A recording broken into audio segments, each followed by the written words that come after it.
Good afternoon, Mr. Sridhar. It is a pleasure having you on board to talk about coal to syngas, engineering economics in the Indian context. So, before I introduce Mr. Sridhar to you, uh, Ankit, are we all set on Yes, Zoom we are Live? live. Yeah, we Yeah, are live. we are going on YouTube Live. So Mr. Sridhar has a cumulative experience of 33 years in end-to-end steel value chain, both in flat and long products, projects, operations, sales, turnaround, scaling up, merger and acquisitions. And he had also served in SAIL, Tata Steel, Safal Group in East Africa. Mr. Sridhar served till recently as president and CEO of Jindal Steel and Power, and he was responsible for the setting up of the 3.4 NPPS steel unit in less than 2 years. So the downstream unit was headed by Mr. Sridhar. Earlier, he was executive director and CEO at downstream at ArcelorMittal Nippon Steel India, and I knew him much before that when he was the same unit was uh, operated by SR Steel, uh, and he was also in Indonesia. He was awarded the Steel CEO of the year 2017 due to the successful turnaround.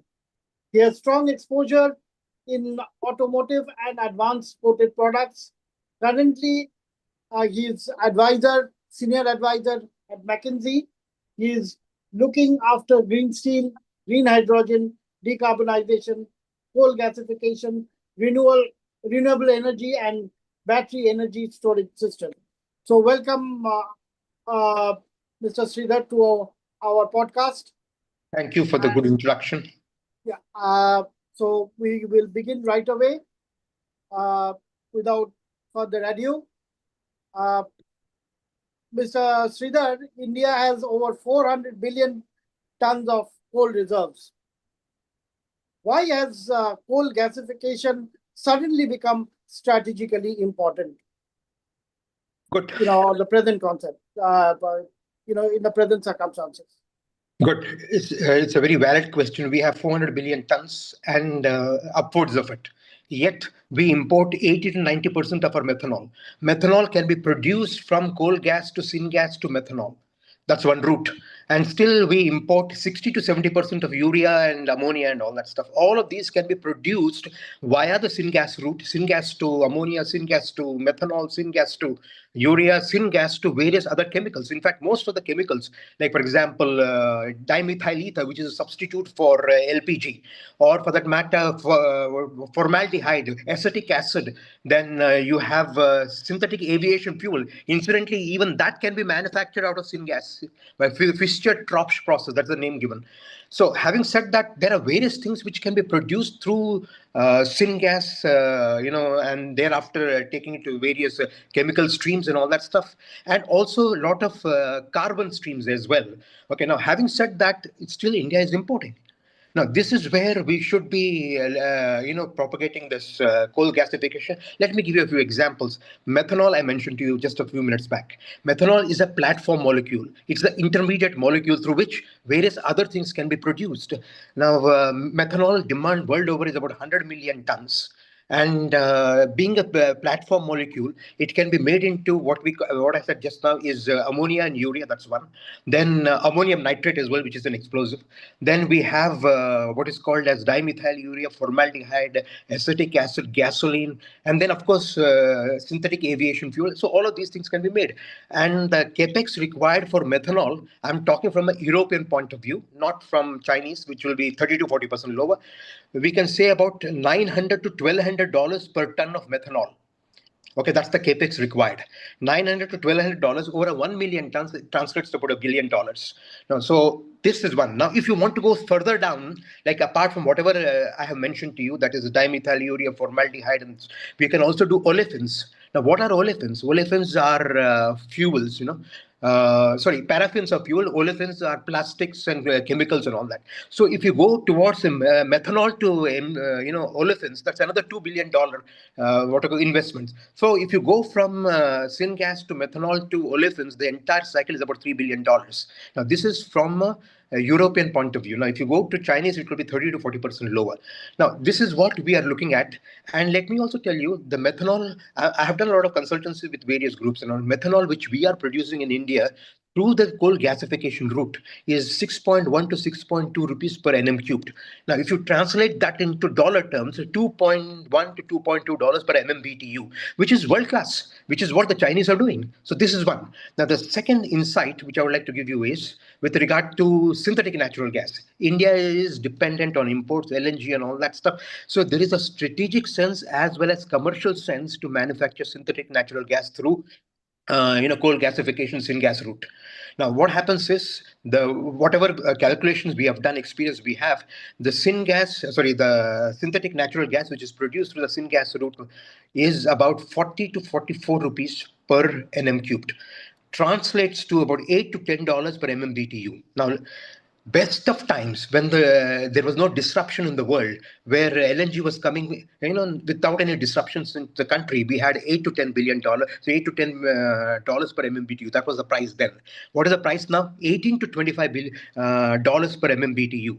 So, which means that at any point of time, whatever synthetic natural gas SNG which you're going to produce in India through the coal gasification route will be equal to or better than the imported route. So again, it makes sense for us to produce this. I'll give you another example. That is to say, the Chinese, they have done master innovations. Now, we had a product called MEG, monoethyl glycol, which goes into all the PET bottles. It goes into polyester fiber. It goes into polyester textile fiber, polyester yarn, and so on and so forth.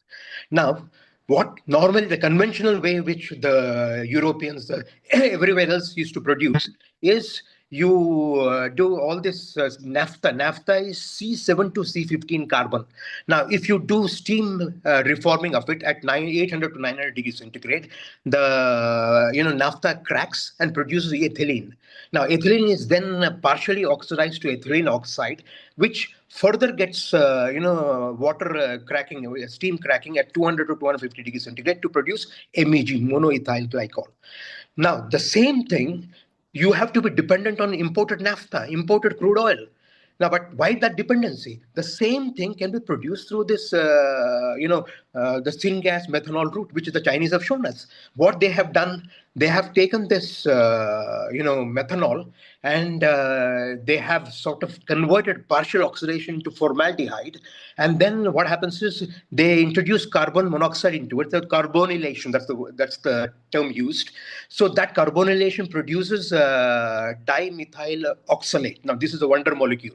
From there, if you do hydrogenate, you get what you call as MEG. So the same process, alternate route, the Chinese, which is dependent on the coal which they have. We have abundant coal. Why don't we go through this route? Okay, so synthetic natural gas, then you have this, this MEG, monoethyl glycol, all of these can be produced through the syngas route. So we are sitting on a resource which we have not yet sort of exploited it, we have not yet realized. There is one more point. So far what I've talked to you about the various chemicals and all, they're exploiting the hydrogen in the coal. What about exploiting the carbon in the coal? Which is you produce needle coke, you produce synthetic graphite. Now, graphite is normally produced at 2,800 to 3,000 degrees centigrade. It's a highly costly, sort of product because you are heating to that temperatures and all that. If you have to get synthetic graphite, not the natural graphite. Natural graphite monopoly is China again, 80 to 90%. So how do you break the Chinese monopoly? So if you have to produce synthetic graphite, you have to do at 2,800 to 3,000 degrees centigrade. But however, we have found a new route. That is, if you use platinum catalyst and all, you can bring down the temperature to 1,200 to 1,300 degrees centigrade.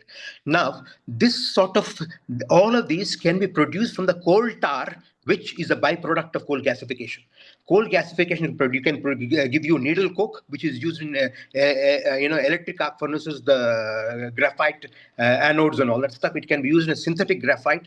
It can be used for various activated carbon. Activated carbon is basically a water purifier, air purifier, and those sort of things. And if you want to still go further, you can use it as a lithium-ion battery anode also from this coal tar pitch, which comes out of coal gasification. And then we also have special, carbon products like pitch, impregnated pitch, binding pitch, and then we have another specialty pitch which goes into carbon composites and aerospace materials and all that. So all of these can be done through the coal gasification route. This is something which I'm telling the audience we have to realize the potential of it. Just one more point, because for me this is a passionate subject. One more point is the lignite. Now, lignite is a very sort of poor coal. Now, for the whole coal gasification to succeed, you need to have coal delivered to you, non-lignite coal delivered to you between 2,000 to 2,500 rupees per ton delivered to your premises. Then only it becomes viable. So that's one of the limiting factors of the coal gasification. Now, in case of lignite, lignite is a poor form of coal. It has got 40 to 45% moisture. So that much of is non-usable. But however, it has got some positive advantages. What are the advantages? It is highly reactive. So the reaction kinetics becomes much faster. Then it has also got a low ash. The Indian coal suffers from very high ash, 30 to 35%, at times even 40% and all that. So lignite can be used for wherever fluidized bed gasifiers are there. In fact, we'll come to gasifiers a little later on in the podcast. There are 4 types of gasifiers. One of them is a fluidized bed. Now, lignite is perfect match for fluidized bed, which takes highly reactive feedstock and all that. One last thing, whatever carbon dioxide comes out of coal gasification, that also has to be used. Now we are moving towards green decarbonization and all that. So how will you trap that? You can trap it in the basalt rocks which are underneath you, which is in the soil. You can trap it into what you call salt aquifers. You can also use it for enhanced oil recovery. There is another thing, enhanced coal bed methane recovery. In coal bed, there's a lot of methane. Now, if you inject carbon dioxide into it, methane comes out. So, you cannot have two things cannot occupy the same space. So you have a situation that you inject carbon dioxide, which comes out of all this, into the coal bed, methane comes out. So these are some of the things which you can use, for coal gasification. Yeah. Uh, basically, this is a far more economical way of gasification as far as various technologies are concerned. And my next question is, what is the difference between coal combustion and coal gasification, and why is syngas considered such a valuable intermediate? I have already mentioned to you that syngas can produce so many things, which I mentioned to you just now. First of all, what is this? As you said, coal gasification vis-a-vis coal combustion. Coal combustion is complete combustion, complete oxidation of carbon inside coal to generate carbon dioxide and water. Two things. But incomplete oxidation, controlled oxidation, partial oxidation of coal gives you carbon monoxide and hydrogen. If you take it towards complete oxidation, you will get carbon dioxide and water and heat. Okay, right. It's basically thermal. But here in this case, you can give you carbon monoxide and hydrogen, partial oxidation, and the various wonderful chemicals which we talked about, and also urea and ammonia and those sort of things. Now, one of the weakest things what we do nowadays is use coal for power generation. Right. Now, power generation, your IRR is nothing but 6 to 9%. Your efficiency is between 30 to 35%. But however, the efficiency can be improved through what is called an integrated gas combined cycle. Now, what happens is a normal power is whatever is the syngas which is produced is used to turn a turbine. It's the gas turbine. However, in integrated, gasified combined cycle, what happens? Gasification combined cycle, what happens is, whatever is the exhaust gases, the heat from that is used to turn a steam turbine. So you have two turbines. One is the gas turbine and the steam turbine. This is a combined cycle. The efficiency improves to 45% or so, but still it is much lower. So where the IRR is 6 to 9%, this is one of the most weakest route for utilization of syngas, coal gasification, syngas power, and all that stuff. Whatever I have mentioned to you, the DRI, the chemicals and all these are the important things. Now, for the audience to know, first of all, let us take it through the cycle of coal gasification. What exactly happens? Coal is pulverized, coal and beneficiated, and then it is also what is called as blended. Indian coal has got 35 to 45% moisture and ash, so on and so forth. It has to be Right. blended. Now, after blending it, it is sort of taken through this gasification process. Now you have something called AGR, okay, acid gas removal. What does it mean? It generates a lot of hydrogen sulfide, it generates a lot of carbon dioxide, and they'll have to be removed. Now, hydrogen sulfide is then split into sulfur through the Claude process, and sulfur can be recovered. That's one point. Now, whatever gas which comes out is taken through what is called a rectisol and a solic sol. Okay, now this is nothing but methanol at minus 50 degrees centigrade. Now, what does it happen? Now, all the carbon dioxide is absorbed. I use the word adsorbed, which is on the surface. The carbon dioxide before pre-combustion is very rich, in the reactor. So that is adsorbed, and the carbon monoxide and hydrogen goes into your DRI furnace or whatever for reduction processes. Now, after reduction processes, again carbon dioxide comes out. Now, that carbon dioxide which comes out post combustion is weaker, less concentrated. So earlier we used physical means, that is to say absorb, that is I said you methanol at minus 50 degrees centigrade, which is rectisol. Now you have the other side, which is the weaker carbon dioxide concentration. So you use there, what happens is methyl MDEA, methyl diethyl amine. It's an amine which absorbs the carbon dioxide proper. So now you have the rectisols, you have what is called as the MDEA, amines which absorb carbon dioxide, and then there is another point. In your coke oven, methane comes out. Now that methane is coming up along with hydrogen and so many things. So what we use is a pressure swinging absorption. Now that separates hydrogen and other things, and only methane survives. The methane goes into the carbon dioxide which has been captured in a rectifier. Then this reaction, that is methane plus carbon dioxide, is a autothermal rectification, as it is called. It again produces syngas. So this is cyclical syngas. So this is what the thing is, and this is what I mentioned to you is the syngas and its various routes and all that stuff. So fine. You know, based on whatever you put down right away, we always we have a mindset that in Indian coal is considered very difficult to gasify. And what role do ash content and ash fusion temperature play? Because Indian coal is known to be of high ash content. So, what are the things we can adopt to make sure the lowering of the ash content is possible? This is the most critical question. Why many Indian gasifications fail? Okay. The reason is this. It's a very valid question which you asked. Let me talk about it. Indian coal has got high ash content, 35 to 45%. A. B is not only is the ash content high, it has got a low fusion temperature, which melts very easily. It melts at 700 to 800 degrees centigrade. So that's one problem. Now, because of this factor, what happens is, this coal particles inside a reactor form lumps. They form sinter, it's agglomeration. Because it forms lumps and sinter inside of inside a reactor, the gas which is driven, it is called channeling. It tries to find places through which it can escape. Now, what does it mean? This is improper, permeability of gas.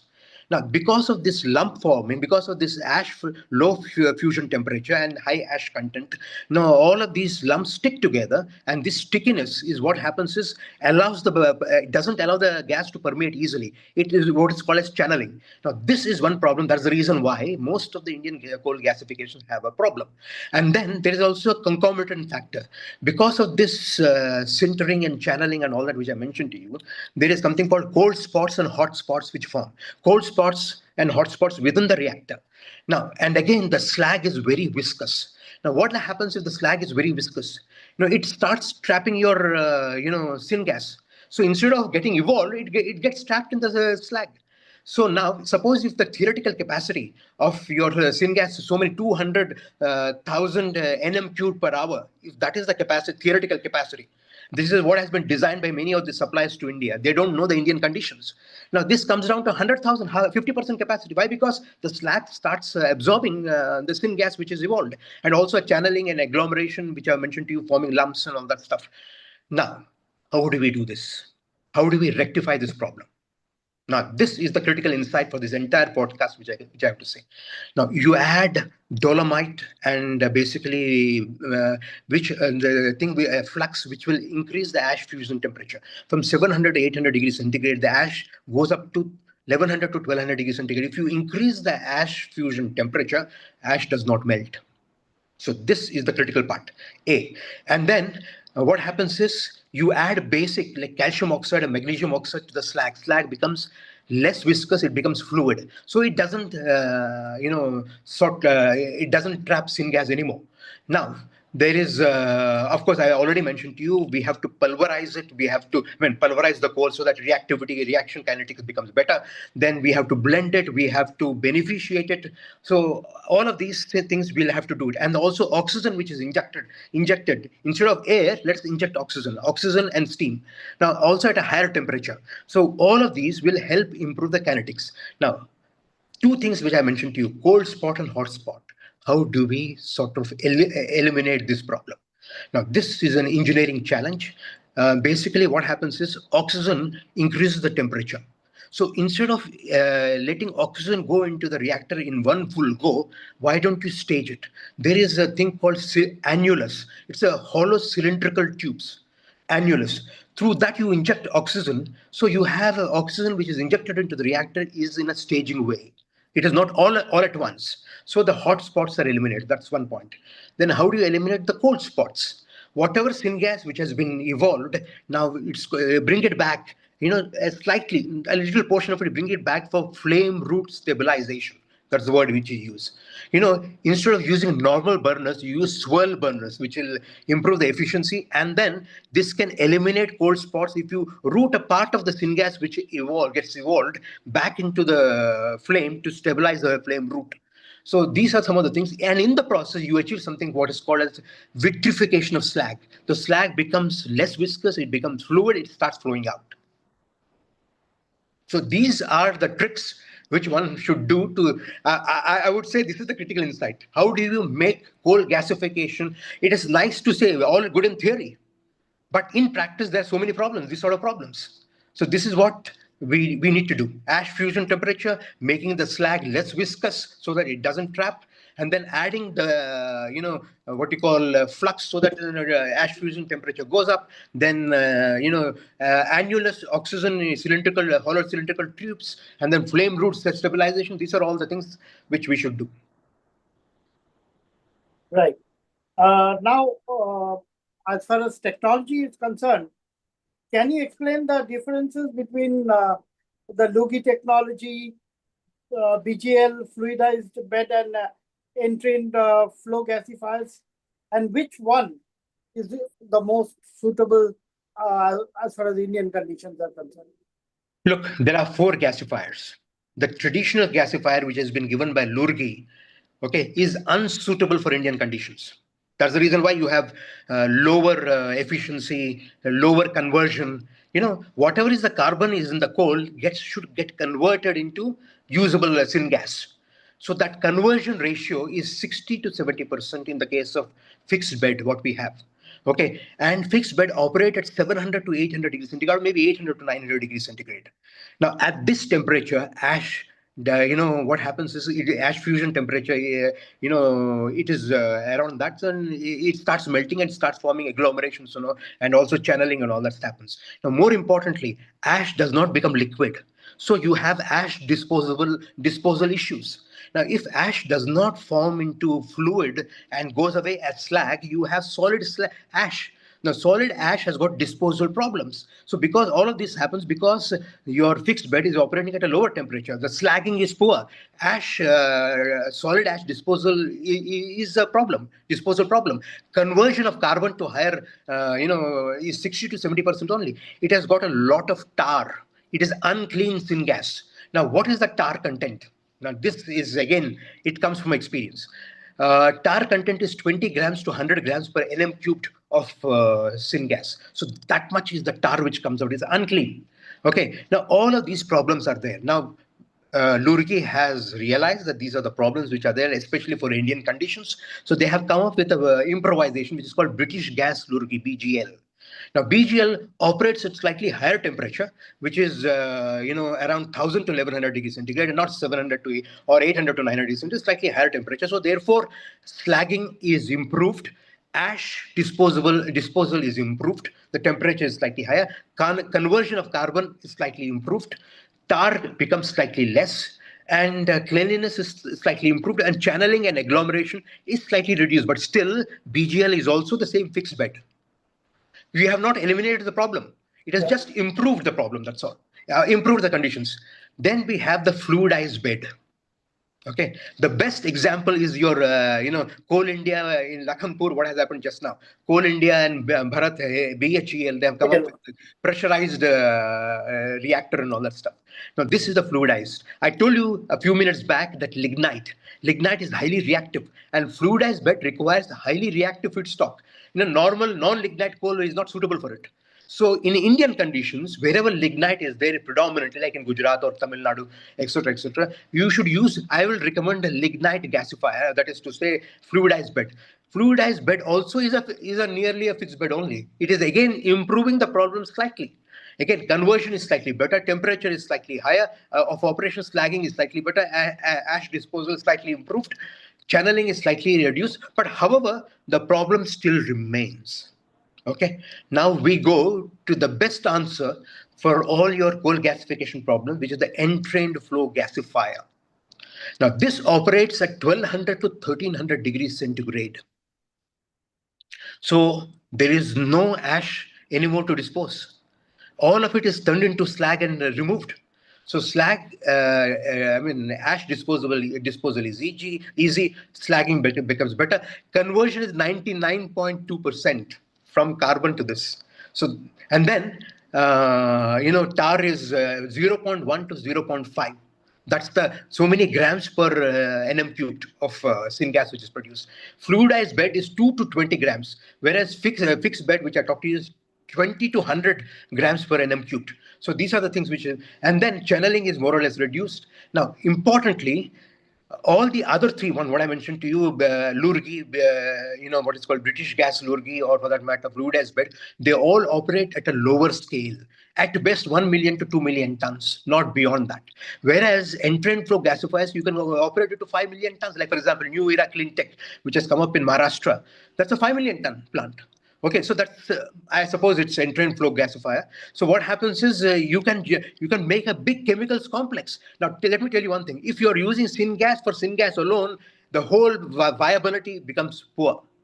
You have to use it for chemicals complex. You have to use it for carbon, needle coke, synthetic graphite, battery anode, specialty, what you call pitch, those sort of things.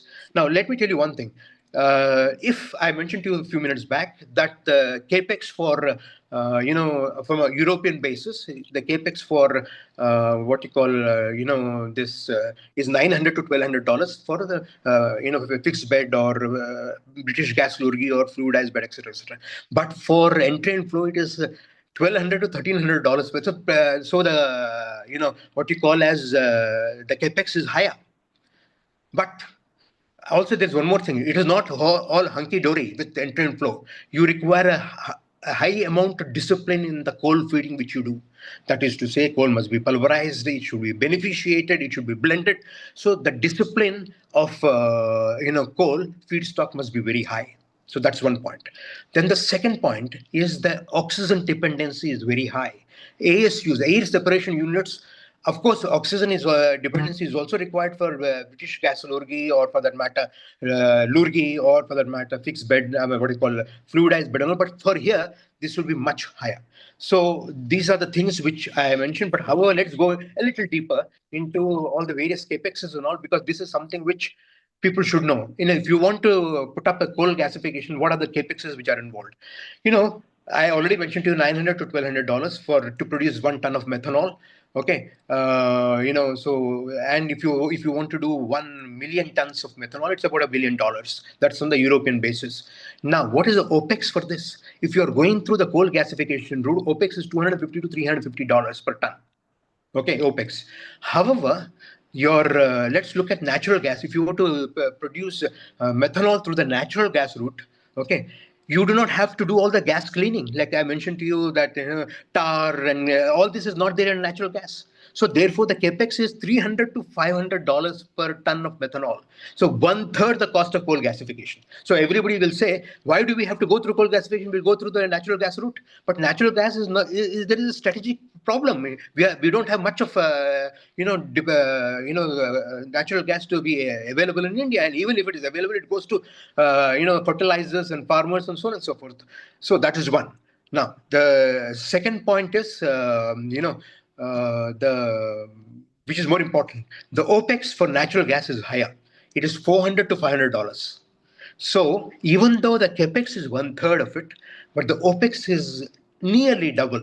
Okay, 1.5 times. I won't say double. 1.5 times that is of coal gasification.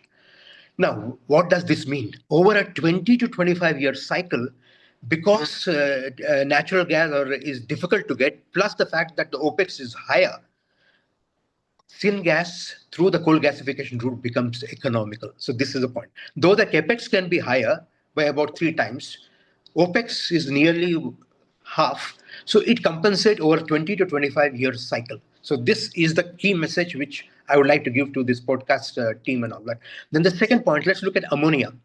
Okay, so we talked about methanol. What about ammonia? Now, there's one more concept which the team should know, that is to say water gas reaction. Now, what is this water gas reaction? You have syngas. Syngas is carbon monoxide and hydrogen. Now, how do you convert that into? I told you, syngas will be converted to methanol. Methanol will then go towards what you call as ammonia and so on and so forth. Now, how do you carbon monoxide is dangerous for the catalyst for ammonia. Carbon monoxide has to be removed. So what you do, this syngas, which is carbon monoxide and hydrogen, is reacted with water. Now water reacts with it and forms carbon dioxide. Okay, now that carbon dioxide is removed. So from the original syngas, which is carbon monoxide and hydrogen, hydrogen remains. Carbon monoxide is taken away as carbon dioxide, which can be captured and removed. Now this gas which comes out through the water gas reaction, which comes through the reaction with water, you get highly rich hydrogen. Now that hydrogen combines with air separation. You do oxygen and nitrogen separately.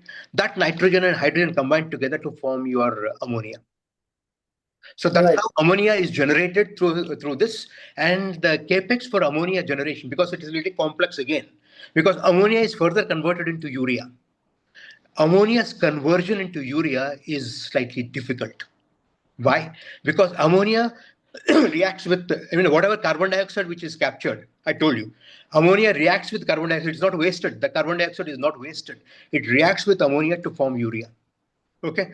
Now, this carbon dioxide and ammonia reaction gives you urea, no doubt, but it also gives you an intermediate product. Sorry. Drink,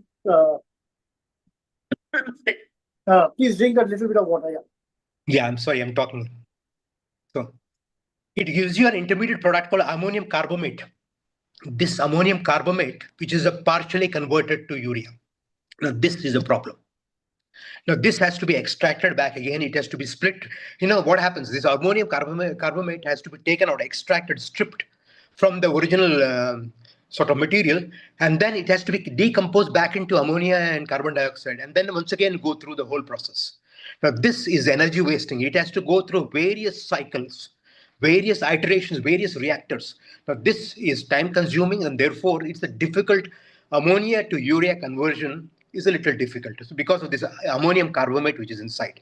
Now, let's go to the other product, which is synthetic natural gas generated through this. Now, synthetic natural gas is again water gas reaction, and syngas is put through water gas reaction to give you CH4, which is synthetic natural gas. Now, important caveat: this is highly exothermic reaction. It generates a lot of heat. Now, this heat has to be managed. Otherwise, that's why I say again, synthetic natural gas is very difficult to produce.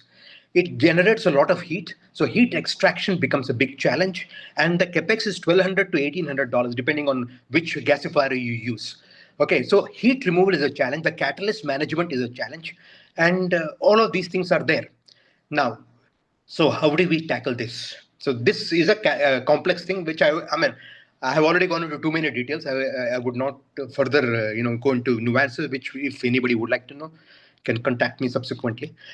Now, I have already mentioned to you, whatever you do, synthetic natural gas, which you produce through these various routes, is about $8 to $10 per MMBTU, which even if you were getting LNG at the best of times, whatever the price, it is better than that.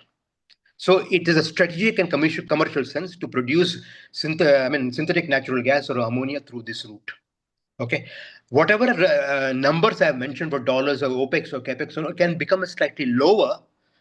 Okay, if you use the Chinese technology and so on and so forth. I'm just basing myself on the European technology. Then let's go to DRI, which is very dear to us. As a steel producers and all that stuff. Normal DRI, through the coal route is $250 to $400 per ton of DRI. That's the capex required.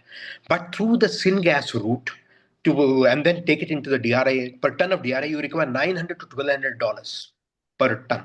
So again, the capex is higher. But then what is the advantage of this? The advantage is you can, later on integrate it with hydrogen, which you can't do with coal. Okay, and then whatever you're producing for the coal route has got a lot of high gang or impurities. Metallization is poor, conversion is poor, and environmental problems are there. And above all, you have a low metallization, about 85 to 88% or so. And then if you feed this into electric arc furnace, you are increasing the cost of the electric arc furnace. So all of these problems are there if you produce to the coal route, which is what we are doing in India. Okay, so these are some of the things which I have. There is also one more point which I would like to mention. Most of these technology suppliers, what they do, they say that for 1 ton of methanol, you would be using 1.55 to 1.75 tons of coal. Okay, but then they are not tuned to the Indian conditions at all. Whatever they give, you have to multiply as a factor of 1.4 to 1.6. So actual, coal which is consumed for a ton of methanol would be 2.25 to 2.45 kgs. So whatever is the number which they put it in this thing, they are meant for conditions like in UAE or Europe and all that. But in Indian conditions, you have to multiply it to 1.4 to 1.6. That should remember. Then let's come to the fluidized bed, which is what let us be proud. BHEL is the first Indian company to have a sort of a technology which is suitable for Indian conditions. But then it's a fluidized bed. It's not entrant flow gasifier. So let's understand that. Okay, now what does it mean? Okay, now here, let's understand. Syngas comes out through what you call distributor plate, which from the below it comes through it. Now it creates bubbles. Now the bubbles must not be allowed to grow big. If they grow big, they escape, and your productivity comes down. So they're supposed to remain small. So this technology, which is proprietary, I'm sure BHEL has done it, and they will not tell us, obviously, unless we go for it. Now, what happens is the nozzle spacing, the reactor geometry, all kept in such a way that the bubble sizes remain small. Then there's also another important thing.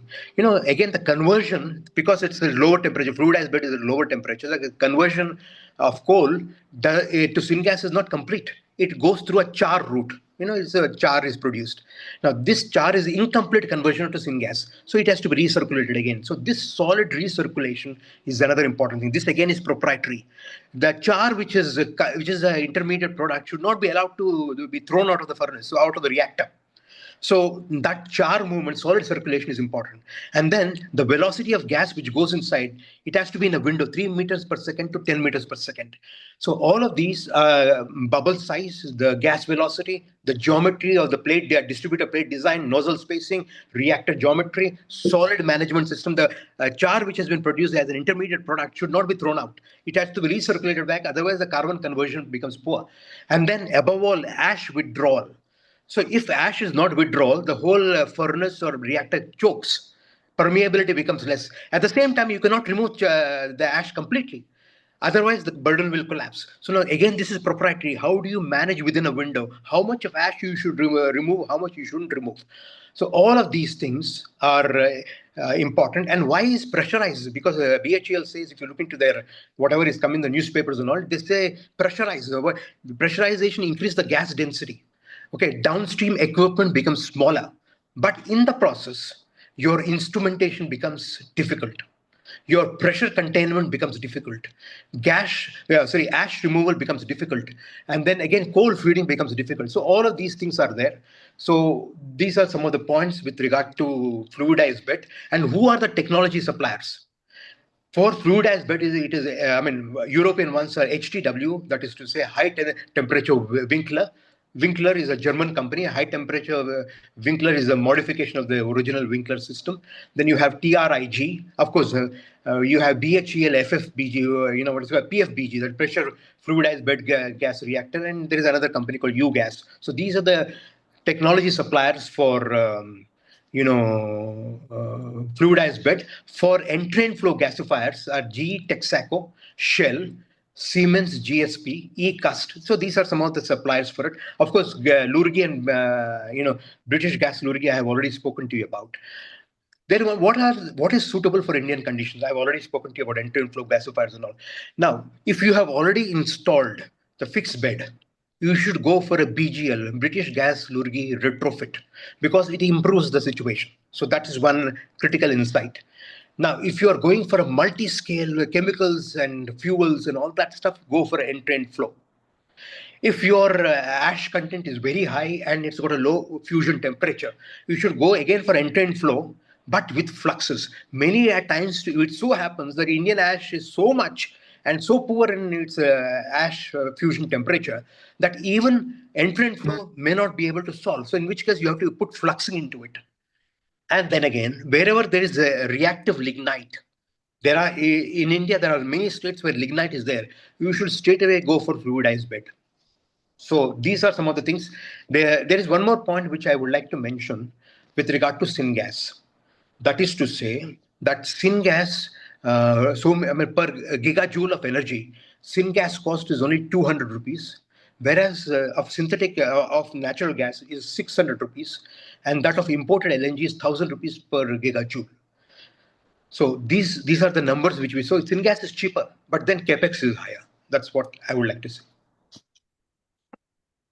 Even at the cost of repetition, I would like to ask you, you have worked on various operating gasifiers.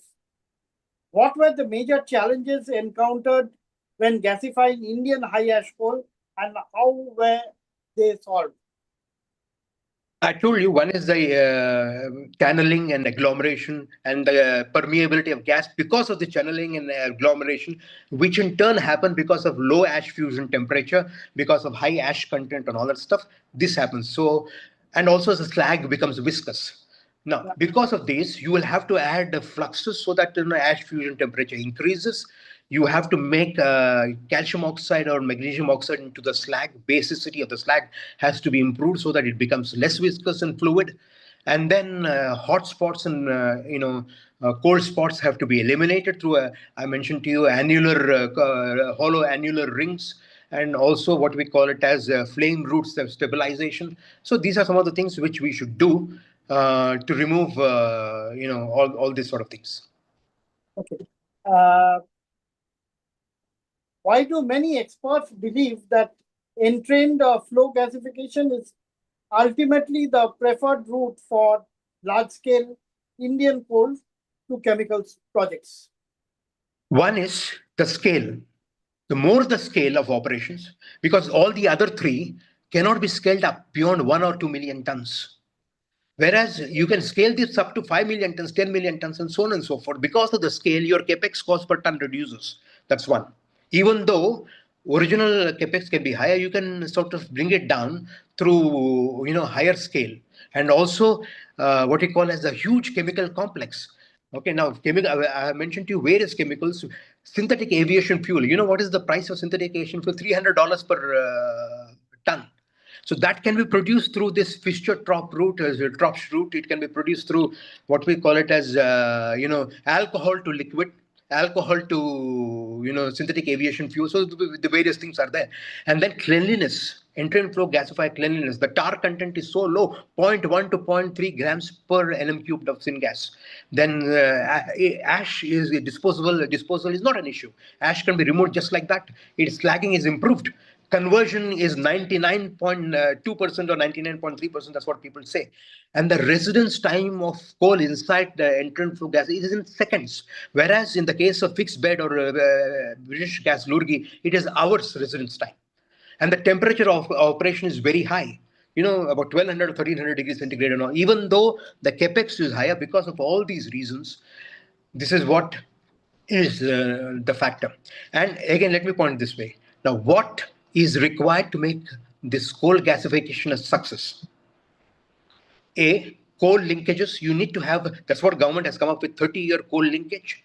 Then assured offtake. You need to have people like chemicals and ammonia, fertilizers, then synthetic aviation fuel, what I mentioned, MEG, monoethyl glycol, and carbon pitch. All of these you need to have offtake. And then delivered cost of coal to you should not be more than 2,000 to 2,500 rupees per ton. And then, very important again, it should be close to the pit head. Your reactors and gasifiers must be close to the pit head. This becomes especially so in the case of lignite. Lignite, the cost is 1,000 to 1,250 rupees per ton. That's how, it should not be more than that. Otherwise, it becomes unviable. Having said that, if you transport it to huge distances, obviously the transportation cost is more than the lignite cost, so to speak. So, and then again, your air separation unit, that has to be strong. Oxygen linkage. Gasifier, what sort of gasifier you select, depending on the coal condition. Okay, what sort of coal first of all, you need to do a thorough analysis of your coal. And based on this, if it's a highly reactive coal, go for fluidized bed. If it has got a high ash, go for entrained flow gasifiers. And then again, utilization. Normally, utilization has to be above 85% or maybe 90-95%. Then only this becomes viable, economically viable. And then again, the scale has to be higher. It has to be multi-product stream. Whatever, all the products which I mentioned to you, both utilizing the hydrogen of the coal as well as the carbon of the coal, and above all, government support.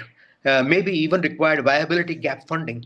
Okay, so I'm told that the new policy says 20% of the plant and machinery the government is going to defray your expenses. It will not be for the land and the acquisition and all those sort of things, but it's only for the plant and machinery. So this sort of government support is important. Okay.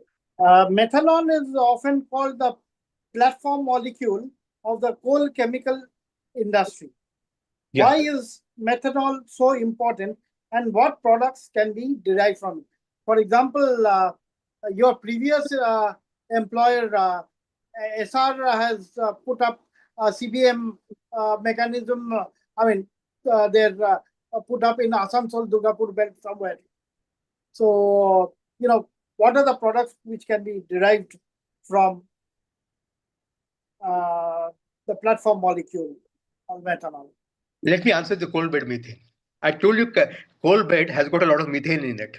If you inject carbon dioxide, methane comes out. So no two things can remain at the same time. So a simple injection of carbon dioxide, which comes out of all this coal gasifier, for the even in blast furnace and all, if you can inject it, if you can trap it and inject it into the coal bed methane, methane comes out. So that is one. Now coming back to this platform molecule. Now let's put it one thing. If you are going to use a coal gasifier to produce ammonia or urea, you can only produce ammonia or urea only. It's a specialized, customized product. However, if you go through this methanol route, You can produce dimethyl ether, you can produce formaldehyde, you can produce MEG, monoethyl glycol, you can produce gasoline, you can produce acetic acid, various things. You can produce MEG, monoethyl glycol, DME, dimethyl ether, so many things. So that's why it gives you flexibility. Another important thing, methanol is a tradable item in the world. You can trade, it is easily tradable. So that sort of flexibility is there. And then, very importantly, it is this methanol technology is mature technology. The quality of methanol which is produced through the route, whatever production route which we have, is highly quality. It produces quality methanol. It produces what we call as a stable and mature sort of thing. So this is the reason why we go for it. But however, there is a caveat.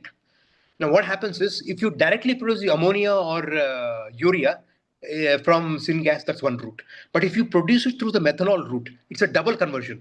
So you have air separation units, you have reactors, you have compressors and all for producing methanol. And from methanol you produce urea or ammonia, that's another compressor is required, another air separation unit is required, another reactor is required. So it's a double counting, but then it's worth it.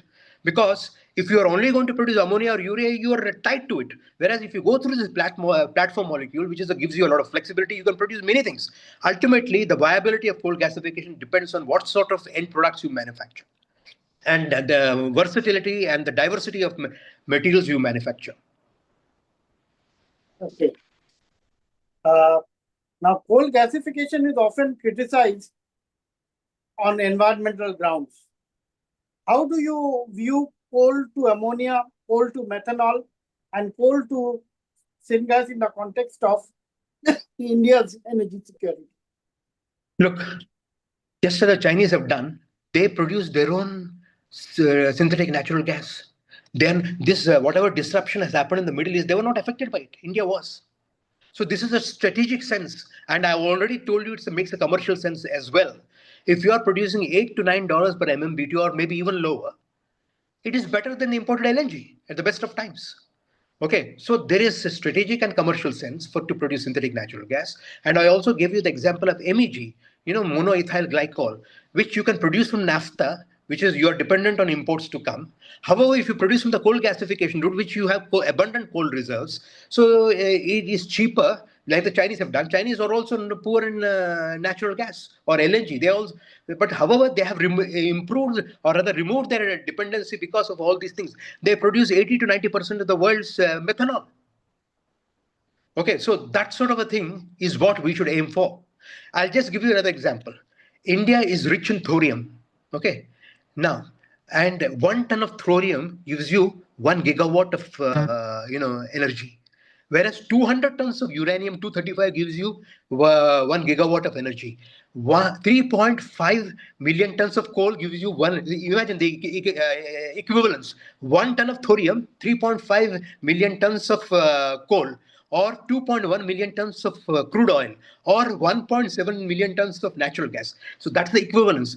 1 ton of thorium, and India is sitting on 25 to 30% of the world's thorium, and still we have not done anything about it. So just as thorium is a case, similarly, coal gasification, you're sitting on abundant reserves which you have not utilized. Perfect. As far as your analysis is concerned, it suggests that syngas can be produced at roughly $2.1 to $2.4 per MMBTU, and Singapore dollars 9 to 12 per MMBTU. The synthetic natural gas. Oh, okay, synthetic natural gas at between $8 to $10, we can say. 2.1 to 2.4. That is syngas. That is syngas. That is syngas. Okay, and 9 to $12 per MMBTU. How do these economics compare with imported LNG? No, that's what I'm trying to say. Yeah, the comparison. Yeah, whatever I have given consultation on, our synthetic natural gas comes between 40 to 45 rupees per NM which translates to about $8 to $10 per MMBTU. Whereas best of times, when there was no disruption in the world, you still had $8 to $10 LNG import, okay, per MMBTU. Yeah. During these times, it is $18 to $25 per MMBTU. Okay, so under such circumstances, whether it is good or bad situation, whether it is a disrupted situation or a normal situation, still it makes commercial sense and obviously more strategic sense to produce synthetic gas and natural gas through this route. Okay. Uh, and, if you were advising the government of India today, which three coal gasification opportunities would you prioritize over the next decade and why? Look, where I will tell the government wherever lignite is there, please popularize fluidized bed straight away. Okay, India has significant lignite reserves. Then wherever ash content is high, I will advise the government go in for end-to-end flow gasifiers straight away. Okay, with and if the ash content is much higher, obviously you have to do an analysis of the coal which you have. Go for a little bit of fluxing as well. Okay, and where a fixed bed is there, go for a BGL, British Gas Lurgi retrofit. Fixed bed, because of its nature, because of Indian coal conditions, it is inefficient. Okay, then I've already talked to you about synthetic natural gas, which we. So, what are the products which we should do instead of importing all of these substances, materials, methanol, MEG, then monoethyl glycol, or for that matter, dimethyl ether, formaldehyde, acetic acid, DME. All of these things can be manufactured in India. So please, not only tell people to do only syngas, but go for all these downstream chemicals. Make the entire thing as a chemical factory. But at the same time, since lignite is a low value item, it has to be put on the pit head. If you mentioned that as well. The word used for lignite is mine mouth. You should be closer to the mine mouth. Yeah, but there are plant locations which are not feasible as far as lignite pithead is concerned. Then go for normal coal, non-lignite coal. Perfect. So thank you once again, Mr. Sridhar, and it was a very pleasure. It was really a pleasure to have you on board, and we had a lot to learn as far as synthetic gas feasibility is concerned, and it makes sense in terms of real ROI. Okay, but initial capex may be more, but OPEX is still lower. As you mentioned it rightly, we have to depend largely on Syngas because government of India is also giving a lot of subsidies on coal gasification, so to say. And any final comment which you would like to make in terms of feasibility of DRI modules as far as Syngas is concerned? I think JSPL is already doing it. DRI modules. But you need more of JSPL in the times to come. It's a very path-breaking. They took the decision much before anybody else did. And incidentally, for your information, all DRI conversion is through Syngas only. Wherever in the world, how? There is something called Syngas. There is something called a reformer. That reformer, in the case of Midrex, is outside the reactor, DRI reactor. Whereas in the case of Energy-RON, which is nothing but Danieli and Tenova combined. So they have come up with Energy-RON. There it is called zero reforming, which means reforming happens within the reactor itself. So this natural gas, either through autothermal reforming that is combined with carbon dioxide or with water, gets converted to syngas. So syngas is a route for all DRIs, okay, worldwide. So only thing is now we are doing it through the coal gasification route. Thank you, Mr. Sridhar. Once again, thank you so much for the knowledge which we gathered as far as Syngas is concerned. Thank you so much.